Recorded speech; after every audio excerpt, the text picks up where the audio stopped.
Jumlah anak dalam rumah tangga kita hitung apa akur? Hitung. 1, 2, 3. Kita hitung. So, umur staf gubernur Indonesia. Umur. Nah, hitung ya. Kita berapa ini usianya ini kan? Berapa lahirnya kan? Berarti apa? Rata-rata tinggi badan mahasiswa. Rata-rata tinggi badan mahasiswa.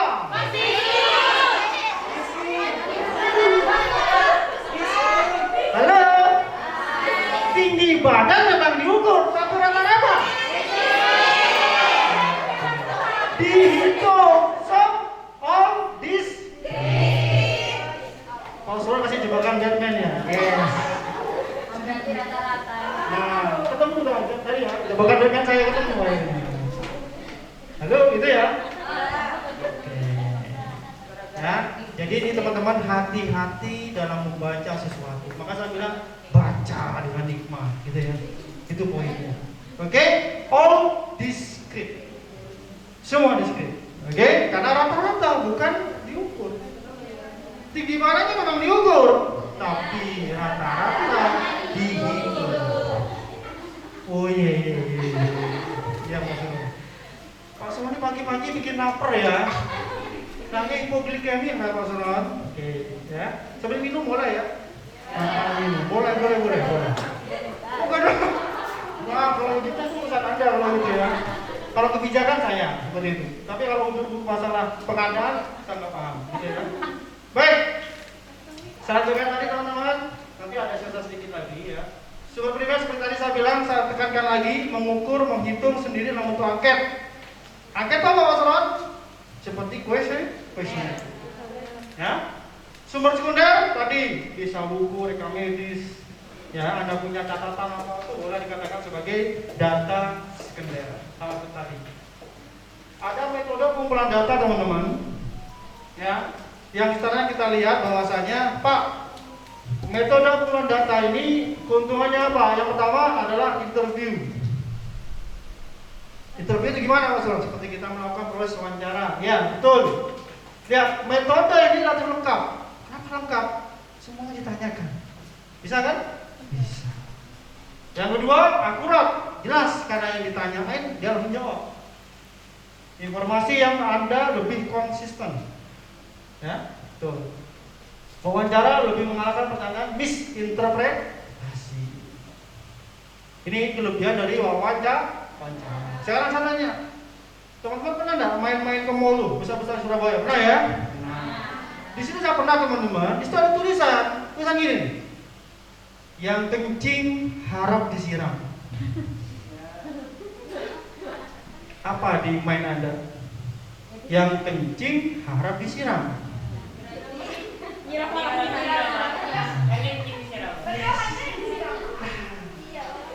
Persepsinya tulisan sama, banyak persepsi, multi persepsi. Saya bilang ini, saya kalau masuk baca semua. Karena tulisan yang kencing harap disiram. Maksudnya Pak Suron, kencingnya yang disiram. Siapa? Tapi persepsi itu menjadi bagian yang penting dalam suatu wawancara ataupun pertanyaan. Ya, itulah multi perception. Ya. Oke, berikutnya pertanyaan dapat jawab semua. Kalian jawab semua. Setuju? Oke, berikutnya ada kerugiannya ya, Bro. Pak Suron ya. Relatif mahal. Kalau wawancara tuh mahal. Kalau mamanya ada wawancara sehari, kalau dia sehari dapat 50.000, 100.000, dia harus kerja biasanya. Anda melakukan wawancara, Anda harus ganti itu. Ya, nggak boleh. Terima kasih ya. No, bukan terima kasih dia dikasih. Tapi ada reward. Itu teman-teman. Yang kedua, tinggal lakukan wawancara mempengaruhi pasti. Nah, kalau mamanya Anda marah ataupun Anda istilahnya seperti kayak orang eksplorasi. Saya orang tadi, kalau kamu tanya sifat bapak ada istrinya dan istri ke bapaknya, tapi keduanya di satu tempat yang sama, pasti jawabannya no objektif, betul nggak? Yeah. Ini saya bilang Wawancara mempengaruhi. Ya. Gimana menurut Anda, Pak Direktur ini? Oh bagus ya Pak, bagus. Di belakang, Pak maksud saya? Ya, Pak. Iya, itulah saya bilang wawancara harus bisa jadi menjadi bagian yang sifatnya bisa tidak jujur. Ya. Kalau kesenian gimana Mas Ron? Mudah, murah. Fotokopian 12.000 jadi, betul lah. Ya kan? Wawancara dapat dihindari karena sudah terkonsep dalam waktu singkat bisa selesai. Tolong Mbak diisi angket ini 5 menit 1 minggu. Bisa? Bisa. Ya. Responden terjamin. Pakai kode, nama buah, itu kan? Banyak ya. Dapat dengan santai. Pak, sewa rumah ya Pak ya. Nanti saya kembalikan kesenarnya. Baik, gak apa-apa, bawa aja. Santai. Oke? Nah, tinggal pendidikan masyarakat yang penting, bahaya. Sedikit cerita teman-teman, saya pernah melakukan edukasi promosi kesehatan di Sampang, maaf ya Mbak, Sampang. Di sana itu saya melakukan karena angka kematian ibu sangat tinggi. Di Madura paling besar di sana. Kenapa kalau begitu Pak Suron? Saya melihat bagaimana pentingnya melahirkan kepada nakes atau tenaga kesehatan. Ya, di situ saya sedikit kebetulan jadi narasumber, saya presentasi pada kiai Yusuf lengkap pokoknya. Saya ditanya, Pak Suron, sampai ke sini kira-kira dalam hidup ini apa tujuan Anda? Insya Allah surga ya. Oh ya sama ya, kita semua seperti itu ya. Sekarang saya tanya, kalau mamanya ada orang cek, pokoknya saya tanya, kalau ada orang meninggal, terus orang ibu itu meninggal pada saat melahirkan, dia masuk surga enggak? Masuk. Oh, kita berikan hadisnya. Oh iya, betul masuk surga. Saya jawab sedikit, meskipun saya bukan ulama ataupun kiai, sedikit. Mohon izin Yai, untuk masuk surga tidak harus meninggal pada saat melahirkan. Perawat anak dan juga merawat suami juga bisa masuk surga. Betul nggak? Itulah dengan pendidikan. Di sana menganggap kalau ada perempuan meninggal dikarenakan melahirkan, itu mau mempercepat dia masuk surga. Jadi kan masalah sebenarnya. Betul apa enggak? Disitulah angka kejadian masih tinggi. Karena sesuatu yang harusnya menjadi masalah tidak menjadi masalah buat mereka. Paham? Nah ini yang bilang teman-teman, para sahabat penelitian seperti itu kadang-kadang tingkat pendidikan yang kurang dalam memahami itu. Ya, ini banyak lagi. Saya pernah di Probolinggo itu dikasih hibah toilet angsa itu ya. Karena di sana BAB-nya dia di helikopter, ya. Jadi helikopter di pinggir sungai itu kan ada kota-kota itu kan helikopter itu kan. Nah, gitu. Itu mana? Iya kan? Nah, dia punya kebiasaan gitu. Dikirimlah bantuan oleh Pemda, dibuatlah toilet kampus yang baik. Setelah 1 minggu, 2 bulan kita evaluasi, ternyata apa? Waduh, bersih banget itu. Ya, toiletnya bersih, rapi, dan tidak sombong. Gitu. Maksudnya gimana Pak Suron? Gak dipakai. Alasannya apa? Ternyata teman-teman klasik banget alasannya. Karena kalau pakai helikopter ISIS Pak Suron, ISIS tuh dingin. Sensasi dinginnya tuh ada. Oh itu saya bilang. Artinya bantuan tadi tidak pada sasaran. Karena menurut dia, ya, seperti tadi tidak menjadi masalah. Hati-hati ya. Makanya pada saat kita bicara masalah tingkat pendidikan itu penting dalam hal ini. Jangan pernah menyalahkan. Karena memang kita pengen tahu saja. Ya. Jadi pola pikirnya seperti itu. Oke, apa? Mungkin latar belakang pendidikannya mungkin kita harus cek. Paham maksud saya? Jangan pernah memaksakan orang tua agar sama seperti kita. Itu salah. Jangan boleh itu. Ya. Jadilah orang yang bijak dalam hal kaitan dengan masalah yang ada. Itu yang kaitan dengan ini. Kadang-kadang ada pertanyaan membingungkan sehingga jawaban tersebut. Seperti tadi saya bilang dulu, yang kencing harap disiram, sama seperti itu. Itu kalau ada pertanyaan seperti itu, siapapun yang menjawab dari S1, S3 bingung. Ngerti maksud saya? Apalagi yang tidak berpendidikan. Betul. Jangan pakai kata-kata yang not familiar. Karena wah, gaul Pak Suron. Apa definisi? Wah, dan percaya apa definisi itu Pak Suron? Pakai yang familiar saja. Ya, jadi menggunakan kuesioner juga hati-hati dalam hal proses pembuatan kuesioner. Oke, gitu ya. Registrasi belum record, saya kira ada masalah ini. Oke, sekarang ada variable. Pernah dengar nggak variable? Pernah ya? Variable. Pak Suron pernah dengar. Tapi sekarang saya bedah word to word. Jadi bedah kata per kata. Contohnya, variable. Dari kata bahasa Inggris variasi. Able bisa atau dapat. Artinya apa? Bisa divariasikan. Jadi variabel itu apa maksudnya? Sesuatu yang bisa divariasikan. Paham? Oke, saya tanya. Bakso bisa nggak divariasikan? Bisa. Jadi apa? Keren. Ya, leveling ya. Ada bakso super pedas, bakso pedas dikit ya, bakso yang mungkin original. Bisa kan? Ya. Ini maksud saya teman-teman. Ya, bisa divariasikan. Kalau hidung? Ya. Hidung bisa nggak divariasikan? Bisa apa? Mancung, PC, ini mancung ke dalam gitu kan?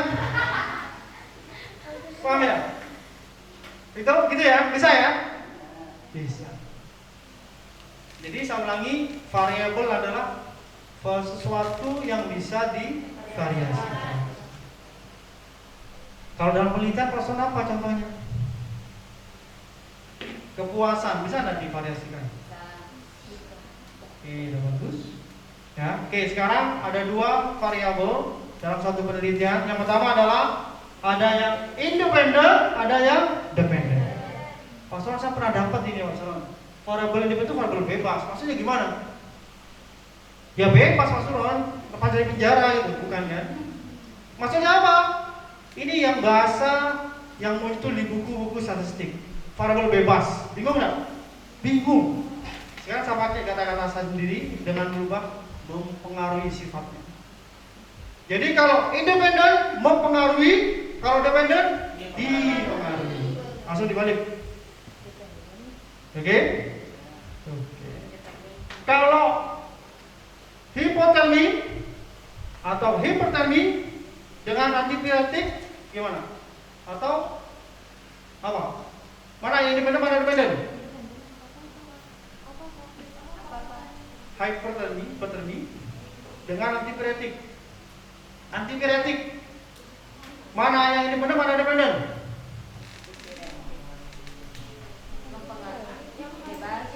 Nah, ayo pilih mana? Mana yang mempengaruhi, mana yang dipengaruhi. Nyeri dengan analgesik. Lah iya saya tanya. Nyeri sama analgesik. Analgesik itu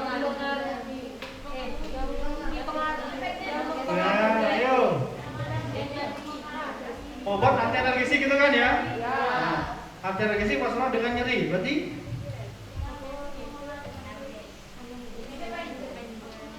oke. Masalah obat analgesik itu yang mempengaruhi daripada nyeri. Jadi nyerinya berarti dia dependen atau independen? Hah? Belum. Hamil dengan KB. Kontrasepsi. KB. KB-nya berarti? Ayo, proyongan. KB-nya? Berarti apa? Independen. Hamilnya? Sip. Merokok dengan stres.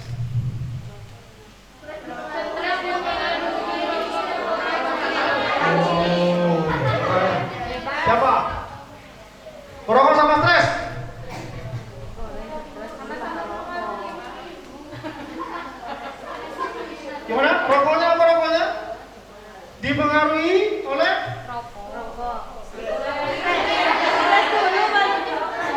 rokoknya Pak Suron itu dipengaruhi. Ya, berarti dependen. Stres ya? Jadi Pak Suron, orang merokok itu dikarenakan stres atau stres dulu dia baru merokok.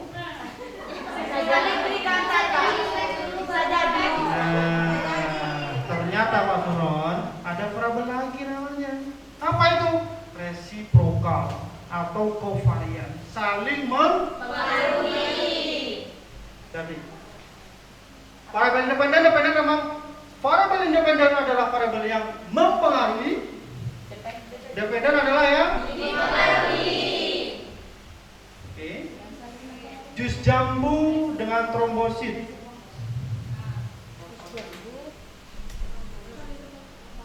Jus jambu dengan jumlah trombosit. Jus jambunya mempengaruhi berarti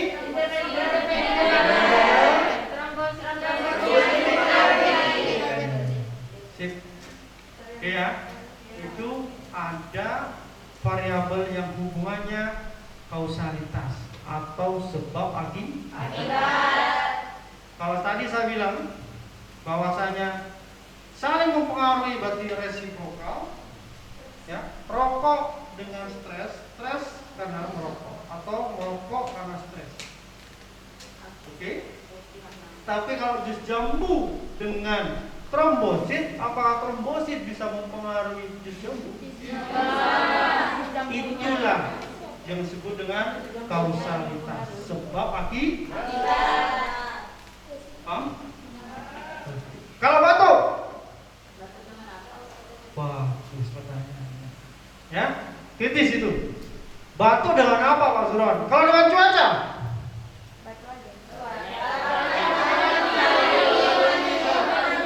Kalau batuk dengan pola tidur?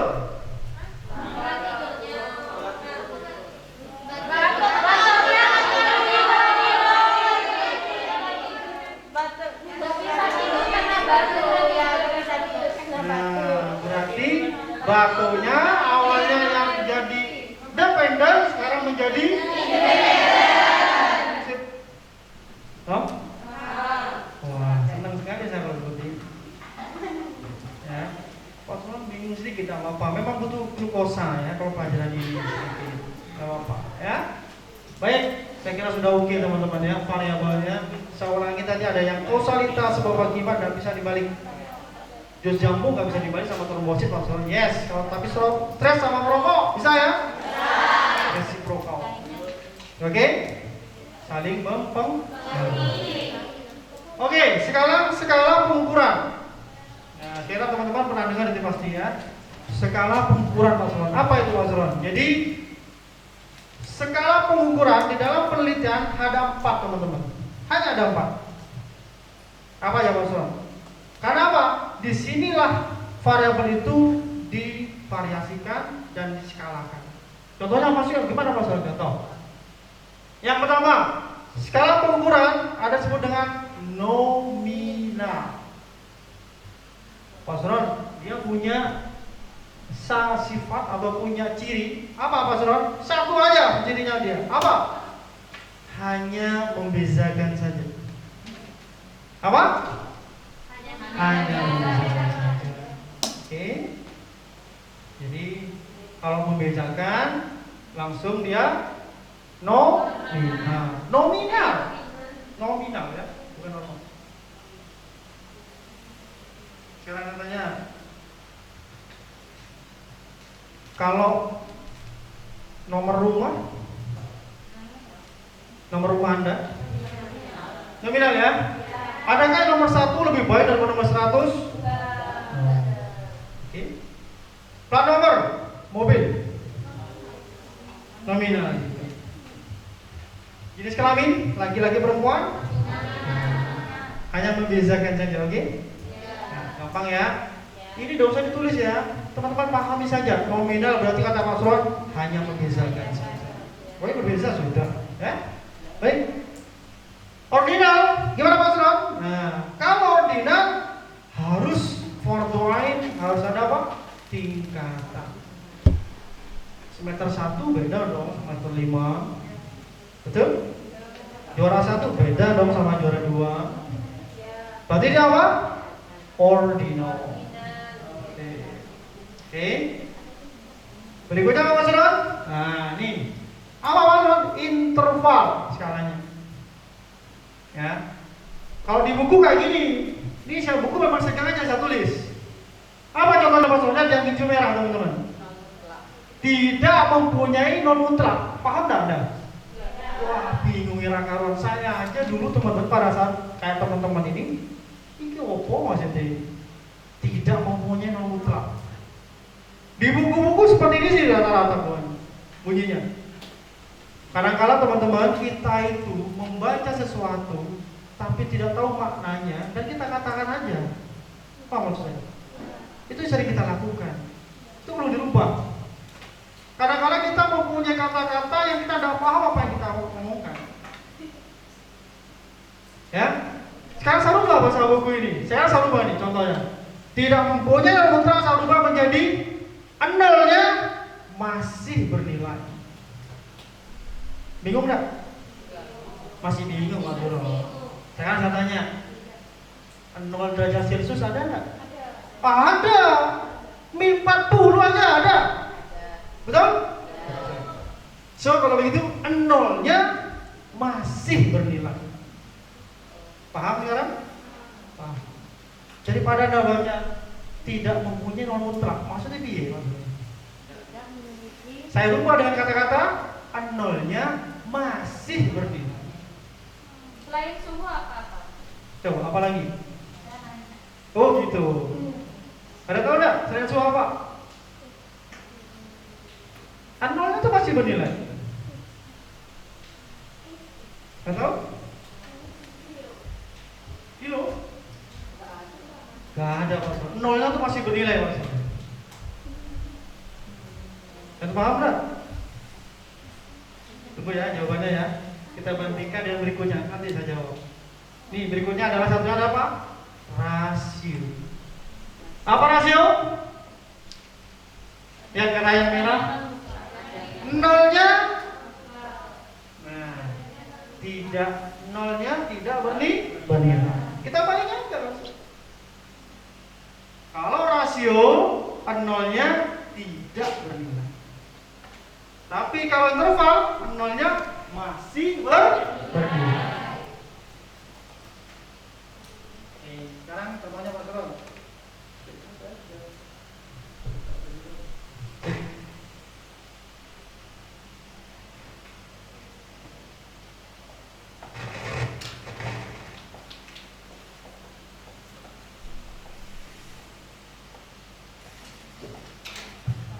Cek. Oke. Saya ulangi teman-teman. Jadi kalau saya bilang tadi, kalau interval nolnya masih bernilai, tapi kalau rasio nolnya tidak bernilai. ada 0 kilogram? Ada 0 kilogram? 0 sentimeter? Ini. Pak Ron, kalau namanya bicara interval, berarti ada range di situ. Betul apa enggak? Nah, sekarang kalau saya tanya, kalau Anda istilahnya men-range tubuh Anda, mohon maaf kalau ada yang sedikit kelebihan ya, contoh berat badan.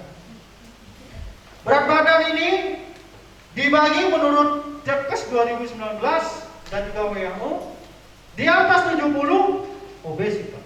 Betul? Di atas 80 sampai 100 overweight. Paham?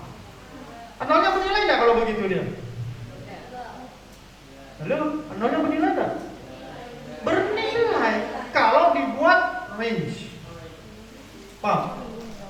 Nah, ya. Jadi hati-hati. Itu Pak ya. Nah, sekarang pertanyaannya, kalau begitu, kalau 0 sendiri, berarti kalau ada 0 kilogram, dia ada nilainya. Itu disebut dengan skalanya rasio. Oke, sekarang saya ulang di depan. Nominal apa sifatnya tadi? Cirinya? Ordinal? Ada tingkatan.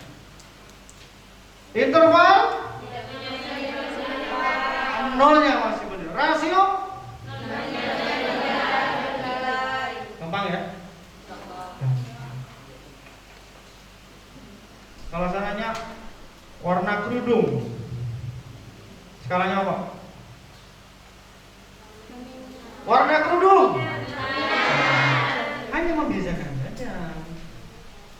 Apa lebih baik? Tidak. Oke ya. Saya tanya sekarang, ASI eksklusif atau tidak eksklusif? Sama tidak ASI eksklusif? Nah, sudah different nih. Saya senang kalau different ya. Silakan, ASI eksklusif. Sekarang datanya apa? Ordinal. Kenapa Anda bilang ordinal? Beda. ASI eksklusif sama tidak ASI eksklusif.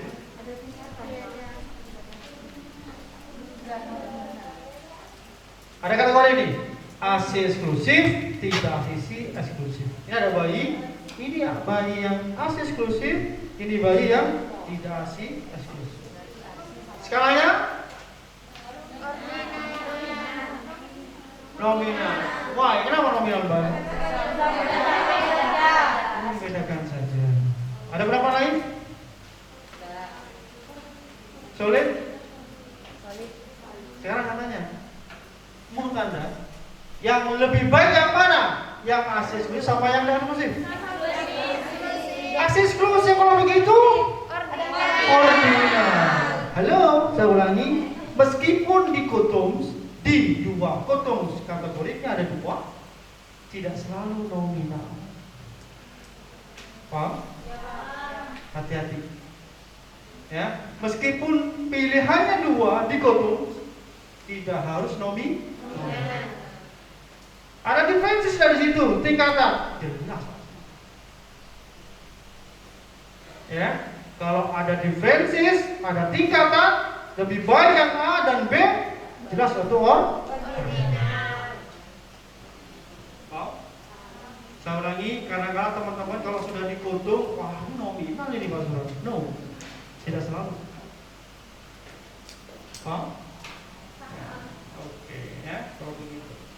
Baik, kalau paham, saya ada exercise 3. Maaf ini pakai bahasa Madura sedikit, ya. Kalau nggak paham bisa tanya, oke?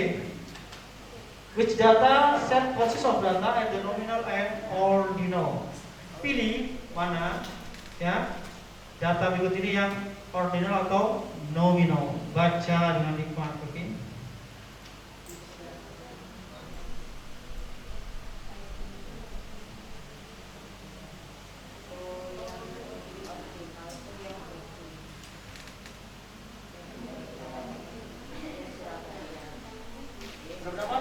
Pendapat? Ada pendapat? Antara dua ini, mana yang ordinal? Yes, ini. Which data? Mana? Yang mana? Ya, data yang nominal atau ordinal? Dari dua ini. Pak Suran, ini ordinal semua. Kamu. Pak Suran, ini nominal semua. Monggo. Pak Suran, ini yang nominal, ini ordinal. Silakan.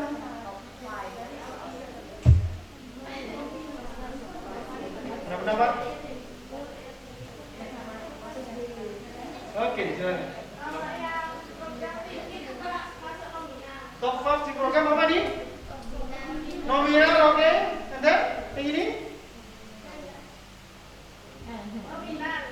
Ini nominal, oke. Ordinal. Bagus banget. Oke ya, pendapatnya ya. Saya ulangi, pendapat semua baik ya. Nah, bagus ya. Jadi ini adalah apa? Nominal, ini ordinal. Untuk mbaknya. Oke.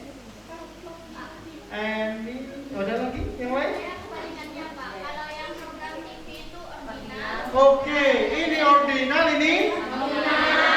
Oke, siap, bagus banget pendapatnya. Semua pendapat bagus loh ya. Ada yang pendapat lain? Pak, saya Pak, ordinal semua. Boleh? Gratis program. Ada yang mau? Gak ada. Solid. Solid salah atau benar? Ordinal, nominal. Seperti itu kan semua? Ada berapa yang lainnya nih? Baca dengan nikmat. Nominal semua. Keren habis. Ya. Kurang satu saya obral.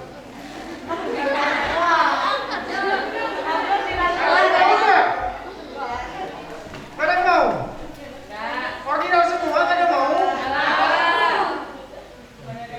Baik. Kita diskusikan ya. Oke, yang pertama top 5 TV program. Top 5 itu berarti 5 peringkat TV program from audience terbaik, betul nggak? So kalau begitu ada degree RCTI, Indonesia dan sebagainya. Berarti apa? Oke, berikutnya network postcarder in Surabaya. Selatan, barat, timur, utara. Ada yang lebih baik? Seorang begitu? Ordinal. Oke, kan sudah mulai lemes aku turun ya, sudah jam 11. Exercise 4. Baca dengan nikmat.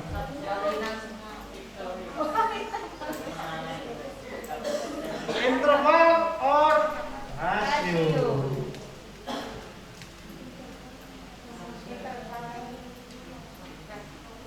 Gimana Mas? Loh, gak apa-apa, kita sharing ya. Kita diskusi. Ada yang kecil, udah pendapat? Udah pendapat nih? Yes, terus. Yang kanan mana? Kanan saya. Oh, kanan Anda. Masuk aja Mas, yang mana Mas? Sebutin Mas. Top Cup series berarti dia interval and then the heart rate in beat per minute. Tahu heart rate ya? Nadi. Oke. Apa Mas? Rasio. Ini interval and then ini interval rasio. Good. Ada pendapat lain? Yang lain? Yang lain. Ada? Ayo dong. Diskusi dong. Ada pendapat? Kata Masnya tadi Pak, yang ini rasio, yang ini interval. Itu Mas ya? Berbeza? Oh, Masnya. Mau Mas? Interval? Oh, keren. Interval semua. Sip. Ada yang mau rasio semua? Mau rasio semua? Oh, biar cepat aja Mas, jangan lama-lama. Enggak. Oh, gitu bukan. Terima kasih. Rasio semua. Satu lagi, ada yang mau enggak? Biar cepat. Baik. Teman-teman, kita diskusikan Top Cup series victories dalam years atau dalam tahun. Ada 6 tahun kan? Ada 6 tahun? Ada 6 bernilai enggak? Tidak. Berarti apa?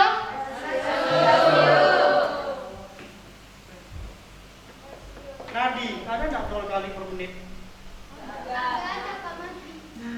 Berarti apa? So kalau begitu?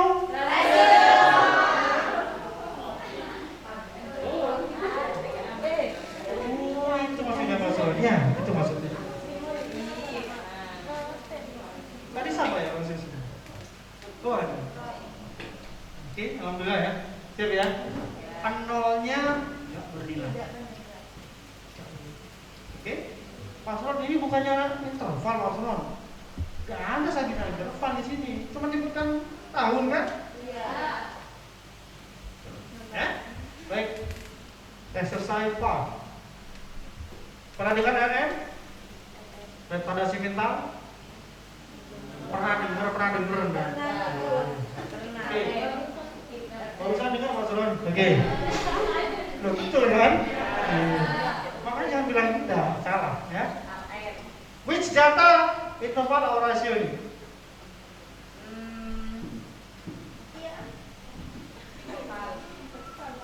Berapa enggak? Rasio. Berapa? Rasio. Oke, bagus. Yang lain? Rasio ya. Kenapa enggak ada rasio? Oke. Mas Ron, kalau IQ-nya 0 berarti kan nggak ada nilainya, betul ya? Berarti apa? Rasio. Tapi jawabannya ordinal.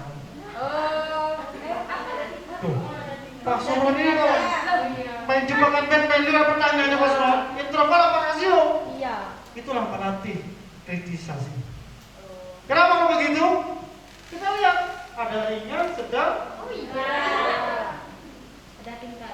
Dipengaruhi. Ini ilmunya ini. Berarti kalau begitu Mas Ron, skala data itu bukan berdiri sendiri, tetapi itu apa? Turunan. Paling tinggi apa?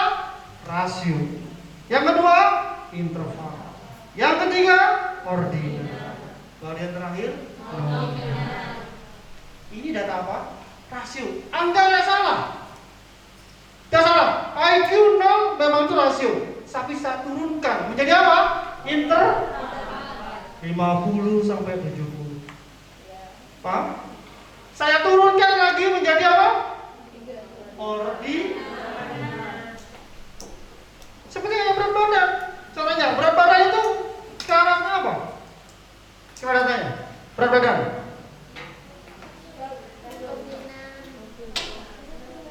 Berat badan.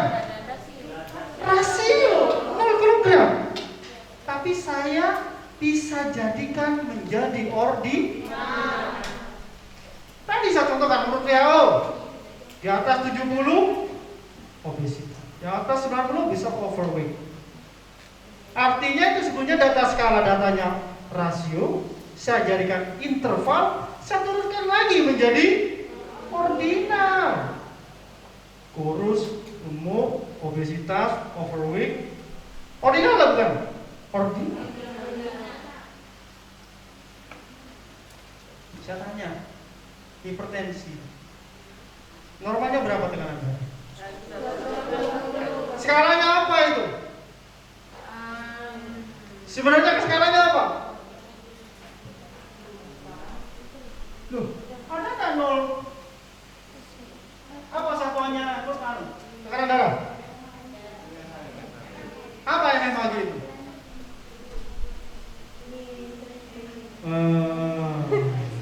Sering dibaca, sering dilihat, tapi nggak tahu artinya. Milimeter hidrogium atau aera mmHg, milimeter hidrogium atau aera. Oh iya. Halo. Skalanya apa itu? Rasio sebenarnya Pak Soron, tapi diturunkan menjadi apa? Interval. Diturunkan lagi menjadi ada normal, hypertension, ibu. Jadi skala data itu Pak Soron turunan ya? Iya. Ini banyak ilmu orang belum paham. Karena dia berpikirnya adalah skala itu berdiri sendiri. No, dia ada turunan. Kalau begitu saya bisa turunkan Pak Soron ya? Bisa. Tadi buktinya. Kilogram, berat badan, saya jadikan awalnya rasio, saya jadikan ordinal. Bisa jadikan nominal Pak Soron? Bisa. Gemuk tidak gemuk? Saya tanya, apakah gemuk lebih baik daripada tidak gemuk? Belum tentu. Kalau atlet semua butuh gemuk. Betul apa enggak? Ya. Itulah yang saya bilang. Awalnya rasio saya jadikan menjadi nominal. Gitu. Pak? Oke. Ya. Jadi kalau ada pertanyaan dari dosen siapapun, Anda bisa jawab itu. Berat badan ini skala datanya apa? Oh, ini sebenarnya datanya rasio sama skalanya. Tapi diturunkan menjadi interval, diturunkan menjadi ordinal. Waduh, keren banget kamu jawabnya. TOP BGT SKL, oke? Tahu banget sekali gitu ya. Ya, itu konteksnya bahwasanya bicara skala data, ini poinnya. Biasakan Anda lakukan itu di keseharian juga bisa dalam mengingat, ya, mengingat skala data. Kayak tadi contohnya bakso. Bakso itu bisa jadikan skala data apa? Rasio bisa enggak? Nggak bisa bakso. Anda tuh mikirnya bakso itu gimana sih? Mangkok berisinya ada kuah, ada mie gitu kan? Ya. Kalau saya bakso tuh mikirnya pentol bakso itu bakso kan? Sekarang saya tanya, itu bisa buat rasio enggak? Bisa apanya? Bagus. Paham ya? Sudah mulai jalan tuh. Bakso ya. Oh iya. Kado. Lapar ya. Hanya butuh ya, gitu kan gitu. Hanya butuh di mineral ya kayaknya. Bukan aqua, di mineral. Paham teman-teman? Oke. Populasi sama sampel tadi Anda bilang kan? Nah, populasi apa Mas?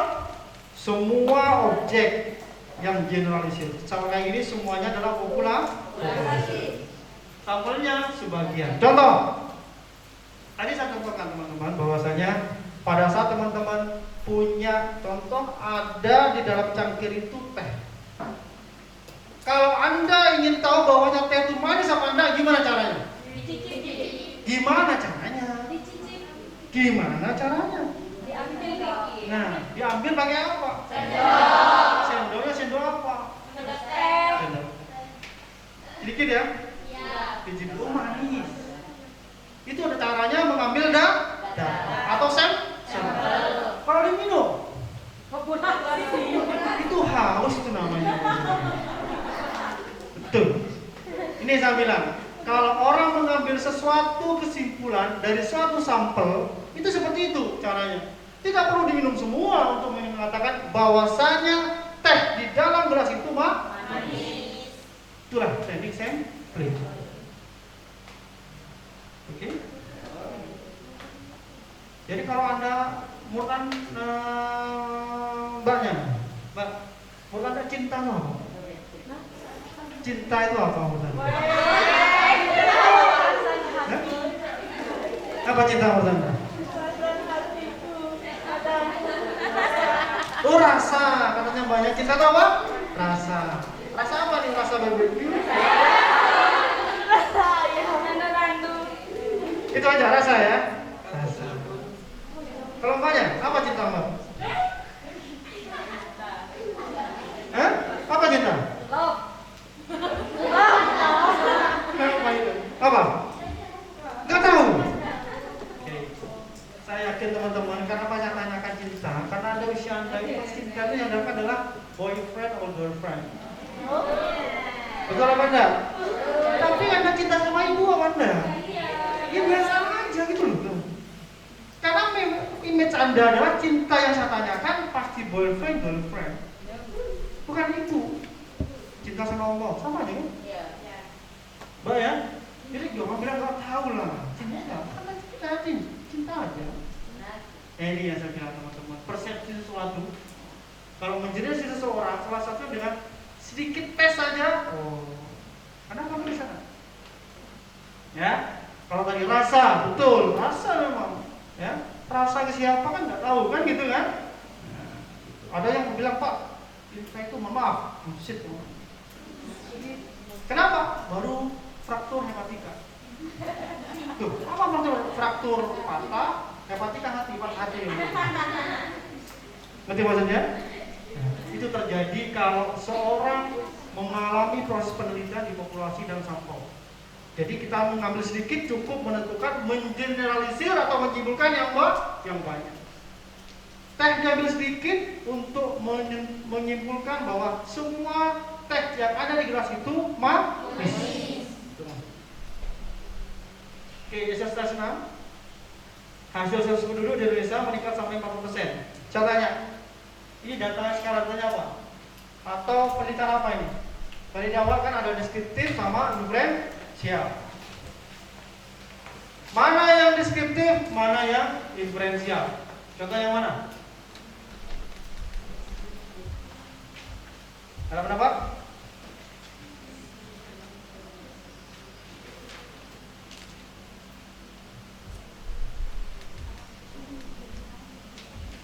Tentukan statistik deskriptifnya dan inferensialnya. Ada pendapat? Mana statistik deskriptifnya, mana yang inferensial? Ada pendapat? Contoh yang mana? Ini.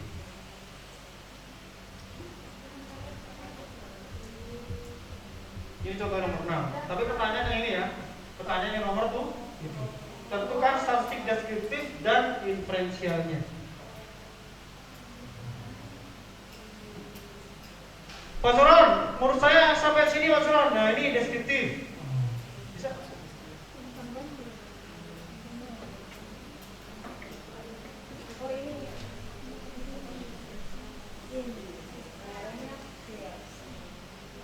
Kontrol ini nggak ada ini, deskriptif semua ini, kayaknya inferensial semua, monggo, bebas. Mana kira-kira? Sampai sini Mas Suron deskriptifnya, boleh? Mana yang deskriptif, mana yang inferensial?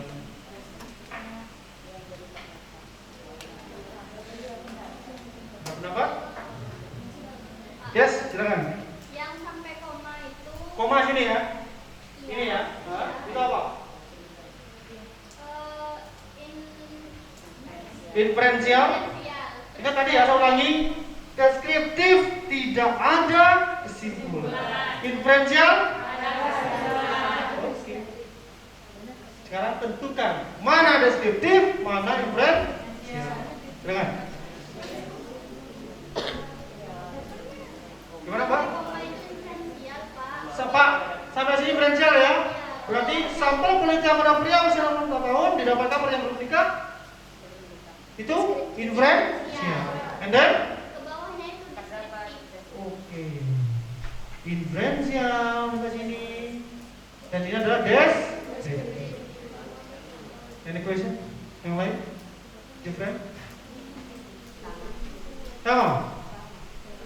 Yang lain?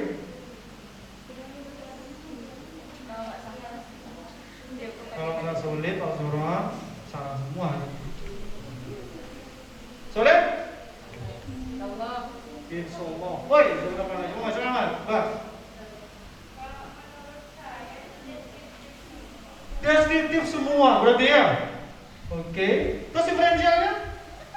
Nggak ada berarti. Oke. Pendapat?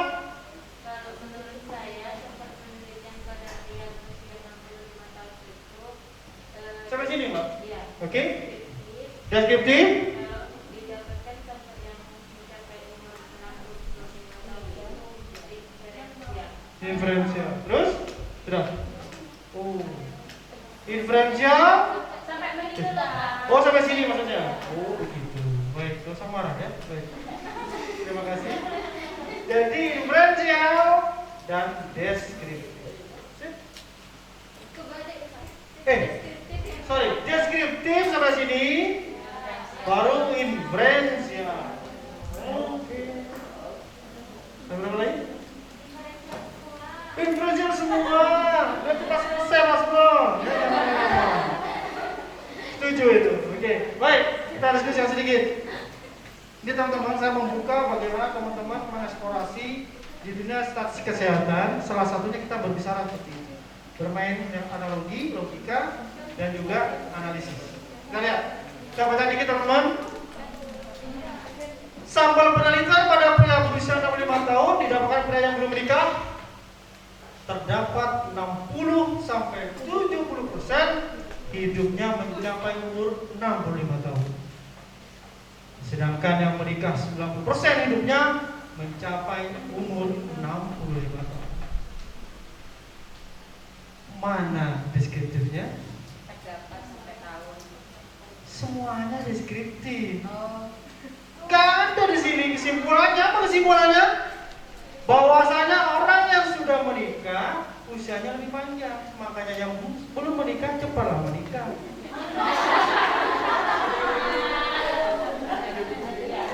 Betul apa enggak? Gak ada di sini diferensial. Simpulannya gak ada. Semuanya apa? Diferensialnya bahwasanya orang yang menikah umurnya lebih panjang. Itulah kesimpulan. Betul apa enggak? Any question? Ya. Jadi pembukanya tadi deskriptif dan imperial seperti itu. Saya bertanya. Gak ada? Baik, kalau gak ada selesai. Tapi materi berikutnya. Ya. Mau istirahat dulu boleh? Nah, dulu sebentar saya siapkan materi saya. Oke? Ya, dulu. Pagi dulu, oke. Jadi ini maksud teman, saya lanjutkan sedikit beberapa pembahasan tadi, ya. Jadi bahwasanya kita tadi bicara banyak terkait dengan bagaimana konsep statistika secara diferensial dan deskriptif, ya. Sekarang mungkin saya banyak masuk juga di statistika di mana bicara masalah populasi dan sampel. Nah, ya. Nanti teman-teman farmasi ini kadang-kadang nanti bicara konteks populasi yang ada. Apa? Sambil lalu sambil diskusikan. Nah, tadi sudah saya katakan bahwasanya bagaimana bicara populasi dan sampel dengan teknik analogi seperti teh tadi, betul nggak? Nah, jadi kita kalau ingin tahu bahwa teh di cangkir atau gelas ini manis, kita cukup mengambil sedikit sampel saja untuk menyimpulkan di dalam gelas itu tehnya manis atau tidak. Ya, jadi kalau begitu hanya mengambil sedikit atau sebagian daripada populasi. Oke, itu konteksnya. Sekarang saya coba bicara masalah populasi. Dari unit divisi yang merupakan ciri yang sama. Jadi jangan sampai teman-teman populasi Anda tidak mempunyai ciri yang sama. Contoh, saya bicara masalah mahasiswa sekarang. SMA di sini, di Anas ini. Berarti kalau saya mau meneliti mahasiswa, kira-kira sama enggak kalau saya meneliti semester 1 sama semester 3 sama 5? Itu konteksnya. Pak, kalau saya bicara masalah bagaimana motivasi kuliah untuk semester 1, 3, atau 5, kira-kira yang paling semangat yang berapa? 1. Pak, yang enggak semangat? Harusnya terus semangat harusnya ya. Kenapa Pak Sulon? Karena sudah menghadapi KTI Pak Sulon, proposal. Karena pada saat menghadapi KTI itu kadang-kadang orang banyak sekali ODGJ. Orang dengan gangguan jiwa. Yes. Orang dengan gangguan jiwa. Kayaknya iya deh. Kayaknya iya deh Mas Sulon. Loh, bukan sini bisa bicara bukan bicara hanya wacana, tapi berdasarkan survei WHO 2021 bilang bahwasanya dari 4 orang di dunia ini 1 mengalami gangguan jiwa. 1, 2, 3, 4. Yang mana Mas Ron? Ya nggak tahu. Saya. Ngerti maksud saya? Gangguan jiwa. Ada pada saat sedang mau ketemu sama bimbingannya hari kadang-kadang. Betul nggak? Iya Pak. WA nggak dibalas-balas, bingung juga. Iya, benar. Benar, berarti kan? Setelah ditunggu Pak Surawan 2-3 jam ternyata ada rapat lagi dia keluar kota. Benar. Benar. Gangguan jiwa enggak? Balik lagi depresi. Depresi. bahwasanya populasi itu harusnya sama. Kenapa? Kalau semester 1 ya semester 1. Tergantung apa? Variabelnya. Kalau bicara motivasi jelas berbeza, betul nggak? Nah, ini yang menjadi poin bahwasanya kita menentukan populasi berdasarkan variabel yang coba kita teliti. Yang kedua ya, populasi harus disebutkan dengan apa? Apa, what, and who. Siapa? Nah, apa dari populasi Anda itu? Manusia? Tikus? Penelitian apa hanya manusia? Ingat ya. Jadi teman-teman, saya pernah penelitian tentang tikus. Ya. Istilahnya bagaimana pengaruh stres terhadap sperma, ya. Sehingga tikus itu saya buat stres. Tuh, pasal gimana maksudnya? Tikus saya buat stres. Gimana caranya? Nah, saya buat tikus itu stres dengan cara tempatnya atau kandangnya tanda kutip itu dibuat sempit. Buat sempit. Kan dia nggak jalan. Menurut Prof. Agus dari UNER itu tidak boleh kita membuat stres tikus dengan cara seperti itu, karena itu melanggar pri kehewanan. Saya ingat pri kemanusiaan biasanya kan? Tuh, terus gimana Mas Wan? Akhirnya saya cari. Ternyata beberapa predator dilakukan apa? Dilakukan dengan fogging. Defogging? Dikasih asap. Asap apa Mas Ron? Salah satunya asap rokok. Bukan saya merokok terus ditunda, ya. Tapi pakai apa? Pompa, bisa kan? Sehingga dia bingung, nah stres. Salah satunya saya bilang tadi, apa? Kalau mencari apa dan who, siapa? Itu mencari masalah populasi yang sama. Tikusnya pun harusnya sama, bukan tikus God, ya, tapi tikus yang wistar. Jadi mencit yang selanya putih. Usianya sama harus sama. Laki Mas Ron? Ya karena sperma gitu. Paham? Jadi nggak bisa mamanya ajak tikus, pokoknya tikus ada jadikan, nggak bisa. Ya. Jadi what tadi saya bilang sama who harus sesuai kalau menjadi populasi. Berat badannya sama Mas? Yes, harus sama. Oh kalau begitu berarti populasi itu punya karakteristik ciri yang sama. Semakin homogen, tahu homogen? Sama, populasi itu semakin baik penelitian itu. Semakin heterogen, semakin berbahaya. Katakanlah di sini, kalau saya meneliti orang Bangkalan, ya pastinya di sini Bangkalan kan banyak nih, ada dari Sampang, Pamekasan gitu ya, betul? Nah, itu semakin heterogen. Ya, kayak kalau saya tadi bicara masalah budaya, tambah banyak lagi, sehingga untuk populasi ini semakin homogen prinsipnya.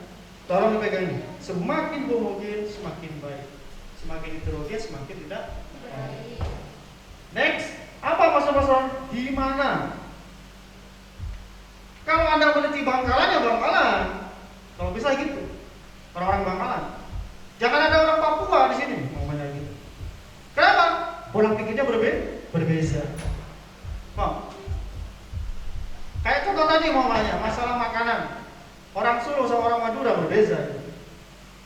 Kalau orang Madura, Anda bertamu, datang, duduk, dikasih makanan, minuman, dihabiskan. Bagus apa enggak? Bagus. Tapi kalau orang Solo, Anda datang, duduk, makan semua, minum semua, namanya geragas. Apa geragas? Rakus. Oh begitu Mas Ron. Kalau orang Madura itu waduh, senang kamu saudara saya. Tapi orang sana geragas men. Oh begitu. Itulah budaya. Oke? Itulah budaya. Dan populasi yang berbeda pastinya akan membuat paradigma berbeda. Makanya populasi itu karakternya harus sama. Semakin sama, semakin homogen, semakin baik. Itu prinsip, ya.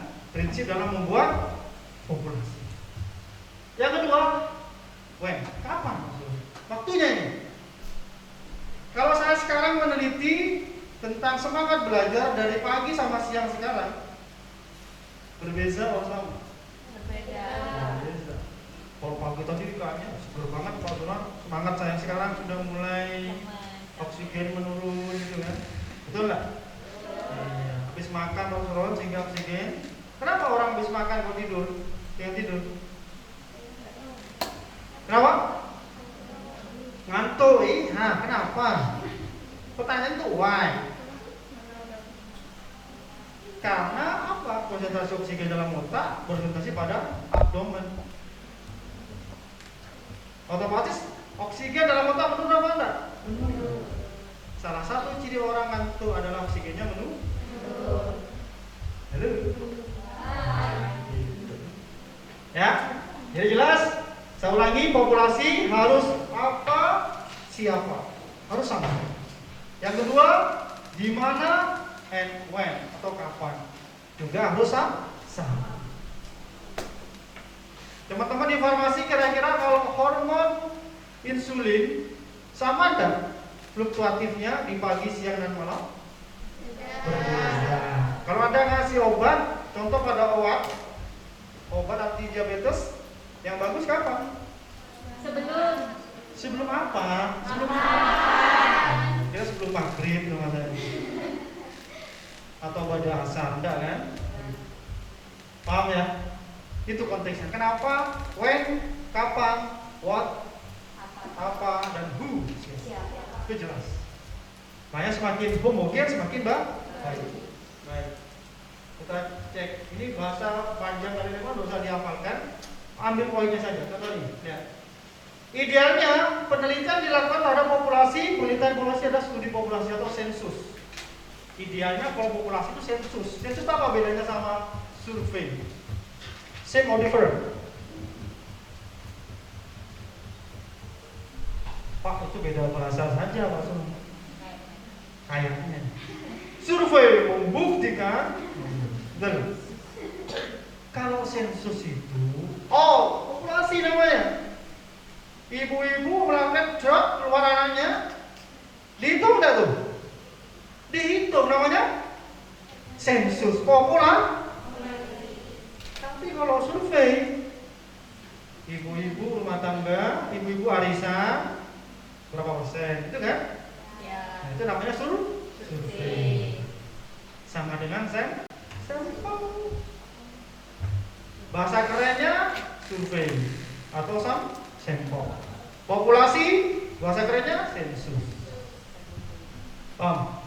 Jadi kalau sensus penduduk, kira-kira anak kecil baru cakap pada ibunya dihitung tak tuh? Iya. Dihitung, karena itu populasi. Ya, itu konteks. Baik, selanjutnya. Pasturan ada finite sama infinite. Ada yang terhingga, ada yang tidak terhingga. Air kira-kira terhingga apa enggak? Oksigen? Disitulah populasi. Ada yang terhingga. Manusia? Terhingga ya? Bisa dihitung? Bisa. Oke? Sehingga bedakan populasi itu yang sifatnya infinite sama finite. Terhingga sama tidak terhingga. Baik. Ya teman-teman, populasi sangat besar atau tidak diketahui secara pasti besarnya, dan biasanya keterbatasan waktu. Betul. Semakin banyak, semakin lama, semakin banyak waktu dan biaya. Betul pada? Jadi teman-teman kalau mamanya populasinya besar, kalau teman-teman farmasi ini mungkin tidak terlalu banyak. Betul pada? Kecuali yang manajemen tarik tadi. Ya, kalau penelitiannya sudah sampai ke tindakan hanya mamanya membandingkan obat A sama obat B. terkait penurunan apa itu bisa. Atau manajerial tadi, pelayanan depo obat bisa dikaitkan dengan kepuasan proses farmasi itu bisa. Nah, diambil sebagai evaluasi disebut sampel. Ini contohnya seperti ini gambarnya. Seperti tadi saya bilang. Oke, ini kan? Ini adalah teh, ini ambil sedikit sampel untuk mengeneralisir daripada populasi. Itu analoginya seperti ini. Sama enggak? Sama. Ambil sedikit untuk menyimpulkan semuanya. Paham? Itulah sampel. Sekarang bicara inferensi. Inferensi itu bahasanya dari tadi diferensial itu kesimpulan. Untuk mengeneral. General itu apa Mas Ron? Umum. Sasi mengumumkan. Artinya menyimpulkan dari sesuatu yang ada. Jadi kalau saya bilang sini bahwasanya mahasiswa farmasi Yanas semangat mengikuti perkuliahan statistika, namanya gitu. Ya, itu poinnya. Kita lihat yang pertama, sampel representatif. Oh, kalau begitu Wasulon tidak semerta-merta sampel itu juga representatif. Yes. Kayak tadi, kalau Anda istilahnya ingin melihat bahwasanya teh itu manis apa enggak, apakah cukup dengan satu tetes? Menurut pakar statistika itu 30% kalau bisa. Paham? 30%. Itu bagus, baru bakal valid. Ya. Oke. Pak, yang sampel representatif itu seperti apa? Contoh yang pertama, besar sampel. Yang kedua, cara pengambilannya atau teknik sampling. Ya. Yang ketiga, ciri-ciri dari populasi dan sampelnya. Kita lihat teman-teman. Kita bedah one by one. Sekarang adalah teknik sampling. Bagaimana Anda mencari atau menggunakan atau melakukan yang awalnya jadi populasi tadi menjadi sampel.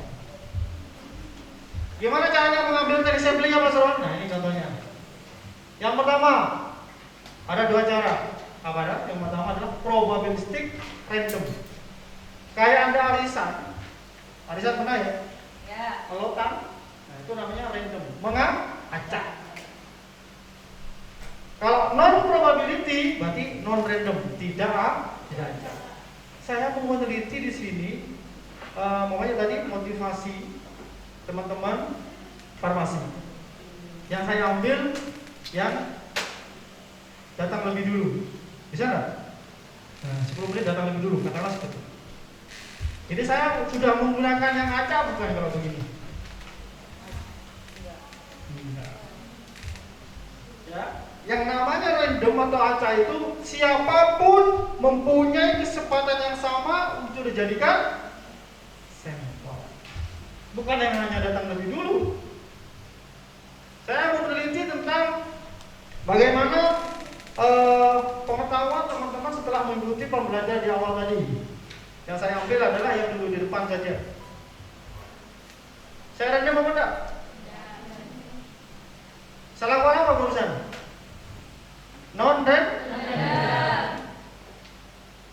Ciri dari random adalah populasi mempunyai kesempatan yang sama untuk dijadikan sampel. Itu cirinya. Ya, jadi mamanya teman-teman mau Pak, saya pengen meneliti terkait dengan buah yang dripping, namanya untuk menurunkan tekanan darah, pokoknya gitu. Dan Anda ambil belimbing yang mudah saja. Nah, kira-kira yang tua ikut ambil enggak? Berarti Anda tidak melakukan random. Paham?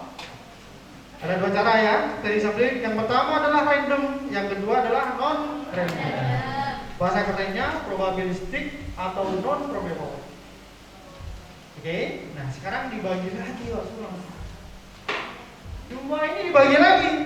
Kita lihat. Teknik dengan cara non probable ataupun yang non random. Yang pertama apa Mas Ron? Yang adalah tidak bertujuan mengeneralisasi. Bagaimana saya mau mengeneralisasi motivasi teman-teman semua kalau yang diambil cuma depan saja? Betul apa enggak? Nah, tidak bisa. Makanya ciri orang non random itu atau tidak random itu adalah dia tidak bisa melakukan generalisasi atau menyimpul.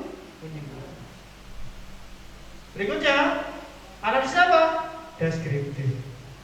Tadi di awal deskriptif apa? Nggak ada kesimpulan. Tidak ada kesimpulan. Hanya penggambaran. Yes.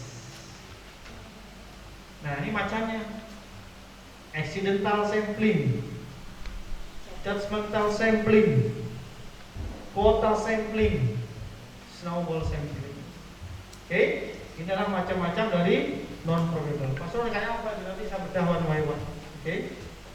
Berikutnya sampling random, simple random.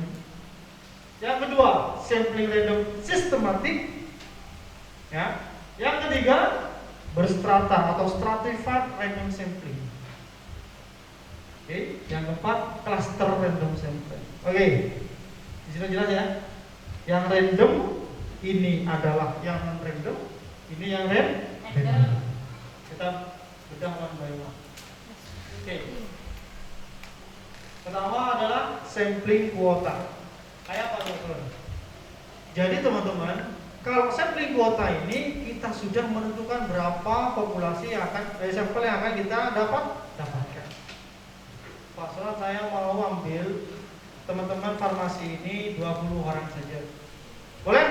Boleh. Namanya apa? Sampel kuota. Kamu kok? Ya. Tapi sifatnya apa dia? Non random. Yang kedua, contoh makanya nih, dipilih setelah bagian gizi sejumlah N orang dan bagian imunisasi S orang. Terserah saya kan? Saya mau memilih Pak Saudara mau penelitian bagaimana jus blimbing bisa menurunkan tekanan darah. Saya pilih blimbing yang dari Makassar sama blimbing dari Jawa, katakanlah. Bisa? Bisa. Anda menentukan kuota. Itu namanya teknik sampling kuota. Berikutnya accidental. Nah, accidental ini teman-teman dipilih yang kebetulan ditemui. Ada consecutive sampling, ada convenient sampling. Maksud apa diferensi semua ini? Kalau konsekutif ada waktunya. Contoh, Anda mau penelitian di rumah sakit, di depo farmasi. Anda tentukan pokoknya 2 bulan siapapun yang ketemu saya pasien di sini saya jadikan sampel 2 bulan. Jadi ada Pak kalau lebih 2 bulan berarti tidak bisa. Namanya apa? Confidential. Tanpa ada penentuan waktu. Ya, ininya seperti itu. Ketemu di jalan, tuh di rumah sakit katakanlah, Pak, ini mau kemana ya? Saya mau ke farmasi. Anu obat, oh ya, bisa sambil accidental. Ya, tapi kalau yang konsekutif berdasarkan ada waktunya. Saya pokoknya kalau ketemu saya dengan saya nanti 2 minggu ini, berarti itu saya jadikan tadi sampel saya. Nah, gitu. Ya, ini teknik sampling. Berikutnya purposif. Nah, purposif ini teman-teman, ini sudah mempunyai ciri-ciri. Saya mau mengambil teman-teman farmasi, pokoknya yang pakai kacamata saja. Yang kacamata bisa diambil? Enggak. Itu namanya purposif. Saya mau ngambil hanya saja yang pakai jam tangan saja, sehingga yang lain tidak ambil. Itu namanya purposif. Jadi ada ciri-ciri sendiri. Tapi ingat teman-teman, ciri-cirinya harus berkaitan dengan penelitiannya. Maksudnya Pak Suron gimana? Oke. Kalau saya meneliti tentang visus, tahu visus? Tidak tahu Pak Suron? Bagaimana saya melihat, jarak melihat mata saya terhadap objek. Ya.